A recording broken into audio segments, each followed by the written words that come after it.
Assalamualaikum warahmatullahi wabarakatuh. Perdagangan telah ada selama ribuan tahun dan menjadi bagian integral dari perkembangan peradaban manusia.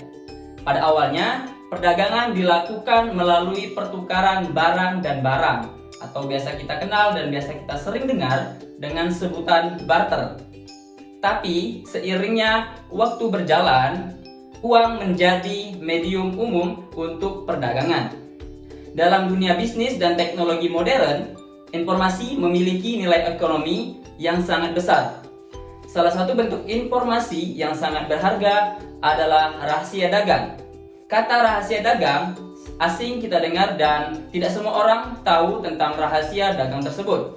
Maka dari itu, kami di sini akan menjelaskan tentang rahasia dagang. Sebelum masuk ke pembahasan, ada baiknya kami memperkenalkan diri terlebih dahulu.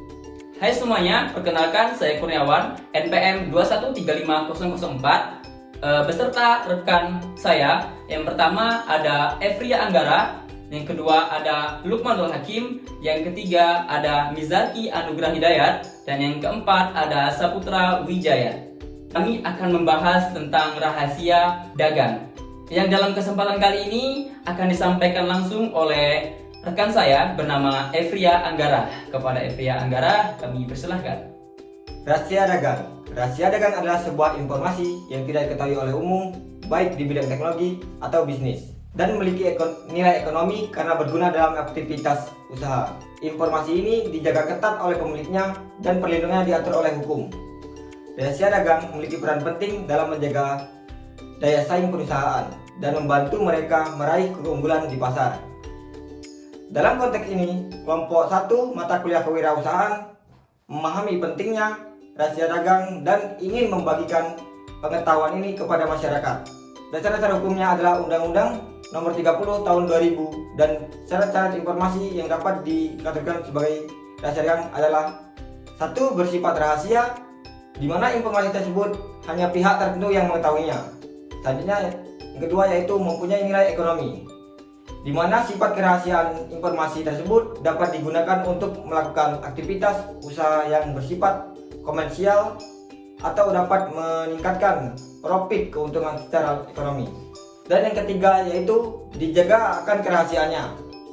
Maksudnya yaitu penjagaan melalui langkah sebagaimana mestinya, di mana pemilik atau para pihak menguasainya telah melakukan langkah-langkah yang layak dan patut.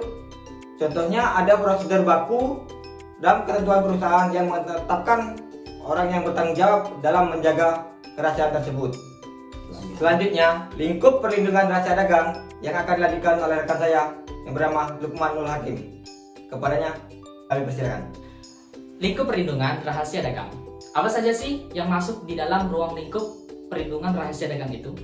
Ada beberapa hal yang masuk dalam ruang lingkup rahasia dagang. Di antaranya ialah pertama, meliputi metode produksi, kedua metode pengolahan, ketiga metode penjualan atau informasi lain di bidang teknologi dan bisnis yang memiliki nilai ekonomi dan tidak diketahui oleh masyarakat umum.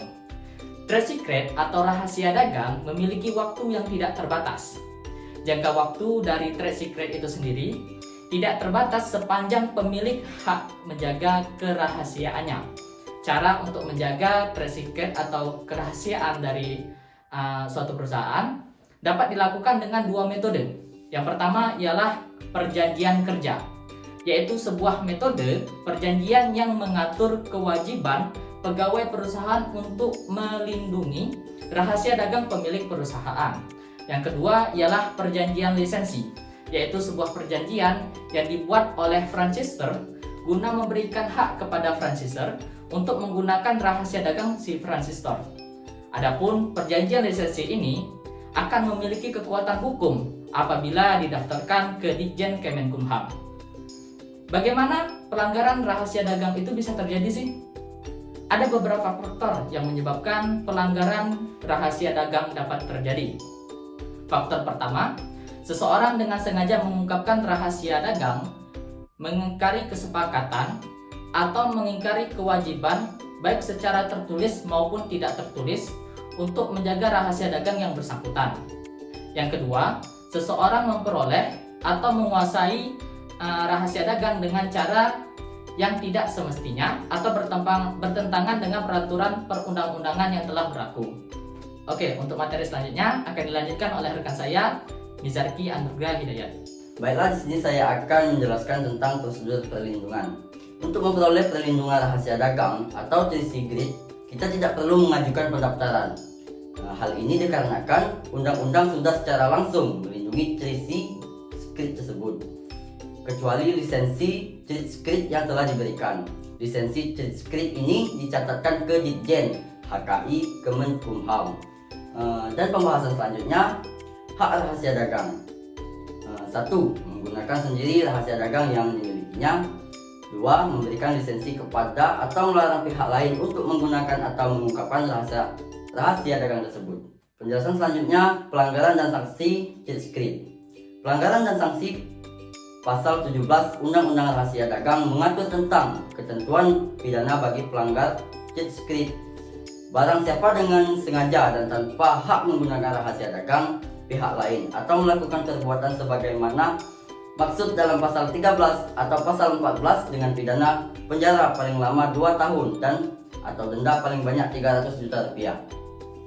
Pembahasan selanjutnya akan dijelaskan oleh rekan saya, Saputra Wijaya. Selanjutnya yaitu upaya hukum penyelesaian sengketa dagang, yang dimana sengketa dagang itu berkaitan juga dengan rahasia dagang, yang dimana sengketa dagang adalah konflik atau perselisihan yang timbul antara negara-negara atau pihak-pihak dalam perdagangan internasional. Biasanya terkait dengan isu-isu seperti tarif, kuota, subsidi, atau praktik perdagangan yang tidak adil. Sengketa dagang seringkali diselesaikan melalui negosiasi ataupun melalui badan perdagangan internasional seperti Organisasi Perdagangan Dunia yang disebut juga WHO. Selanjutnya, untuk gugatan pertama itu diselesaikan melalui badan peradilan, yang dimana gugatan perdata dalam kasus rahasia dagang dapat diajukan pada peradilan negeri. Pasal 1365 dalam Kitab Undang-Undang Hukum Perdata Indonesia KUH Perdata menyatakan bahwa setiap perbuatan yang bertentangan dengan hukum atau perjanjian yang sah menyebabkan timbulnya kerugian bagi orang lain, mewajibkan orang yang melakukan perbuatan itu untuk mengganti kerugian tersebut, kecuali jika dapat membuktikan bahwa perbuatan tersebut tidak terjadi karena kesalahannya. Yang kedua, melakukan pengaduan pidana ke badan aparat, bisa ke polisi ataupun ke keamanan yang ada di sekitar. Pengaduan secara pidana dapat dilakukan melalui kepolisian bagi pihak yang dirugikan. Dan yang terakhir, melalui alternatif dispute resolution dapat dijadikan salah satu bentuk upaya hukum bagi pemilik rahasia dagang guna mencari keadilan apabila muncul kerugian akibat pelanggaran rahasia dagang. Sekian dari saya, kurang lebihnya kami mohon maaf. Saya kembalikan ke rekan saya, Kurniawan. Oke, baik, mungkin itulah tadi penyampaian dan pembahasan dari kami tentang rahasia dagang. Jadi, kesimpulannya ialah di dalam sebuah bisnis yang berkompetitif, pemahaman tentang rahasia dagang adalah sangat penting. Ini sangat membantu sebuah perusahaan untuk melindungi aset berharga mereka dan memastikan berkelanjutan dalam lingkungan bisnis yang berubah-ubah. Kesadaran tentang hak dan kewajiban terkait rahasia dagang juga diperlukan agar bisnis dapat beroperasi dengan adil dan sangat etis. Dengan demikian, pemahaman tentang rahasia dagang adalah hal yang sangat penting dan yang sangat berharga dalam perjalanan bisnis kita. Mungkin cukup sekian yang dapat kami sampaikan. Kami akhiri. Wassalamualaikum warahmatullahi wabarakatuh.